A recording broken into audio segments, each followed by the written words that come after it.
இன்றைக்கி என்ன சமையல் பார்க்கலாமா? வழக்கம் போல் சுட சுட சோறு தான். நல்லாவே கொதிக்கவே சாப்பாடு. இன்றைக்கி முருங்கைக்காய் பொரிச்ச குழம்பு வைக்கலான்னு சொல்லிட்டு இன்றைக்கி எடுத்தோம். காலையிலேருந்தே கரண்ட்டு கிடையாது. அதுக்கப்புறம் சரி இதுக்கு வேலைக்கு ஆகாதுன்னு சொல்லிட்டு முருங்கைக்காயும் கத்திரிக்காயும் போட்டு தக்காளி போட்டு சும்மா அப்படி பரட்டின மாதிரி வச்சிடலாம் அப்படின்னு சொல்லிட்டு கத்திரிக்காயெல்லாம் அரைச்சி எல்லாம் தாளிச்சாச்சு. அதுக்கப்புறமா கரண்ட் வந்துச்சு. ஒன்றும் பண்ண முடியாது, அப்படியே விட்டாச்சு. அதுக்கப்புறம் இதுக்கு தொட்டுக்க பார்த்திங்கன்னா வெண்டைக்காய் ஃப்ரைனும் சொல்லலாம், பொரியலும் சொல்லலாம். வெங்காயம் தக்காளி எல்லாம் போட்டு கொஞ்சம் டிஃப்ரெண்ட்டாக இன்றைக்கி எப்பயும் பண்ணுற மாதிரி ட்ரையாக ஃப்ரை பண்ணாமல் இன்றைக்கி கொஞ்சம் அந்த மாதிரி.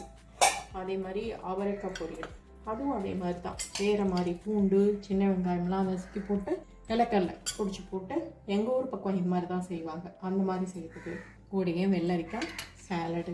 அதுக்கப்புறம் இன்றைக்கி எக்கு பாயில் பண்ண மறந்தாச்சு.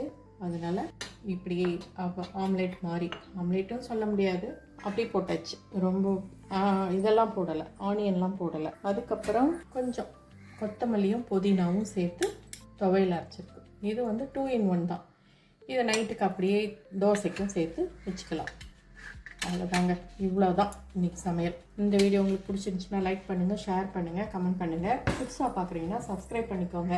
அதுக்கப்புறம் இன்னொரு விஷயம் சொல்லலான்னு இருக்கேன். நெக்ஸ்ட் வீக்லேருந்து கொஞ்சம் ஸ்ட்ரிக்டாக ஒரு மாதிரி டயட் சார்ட் ப்ரிப்பேர் பண்ணி, சப்போஸ் ஒரு சுகர் பேஷண்ட்டு ஒரு பிபி பேஷண்ட்டு வீட்டில் இருக்காங்க, வெயிட் லாஸ் பண்ணணும் அப்படின்னா என்ன மாதிரி ஃபுட் எடுத்துக்கிட்டால் கொஞ்சம் நல்லாயிருக்கும்னு சொல்லிட்டு கொஞ்சம் யோசித்து ஒரு இதெல்லாம் கன்சல்ட் பண்ணி ரெடி பண்ணியிருக்கேன். நெக்ஸ்ட் வீக்லேருந்து அது மாதிரி ட்ரை பண்ண போகிறேன். உங்களுக்கு நான் போடுறேன், 1 week நீங்கள் பாருங்கள். அதுக்கப்புறம் பிடிச்சிருந்தா சொல்லுங்கள், அந்த சார்ட் உங்களுக்கு நான் தரேன்.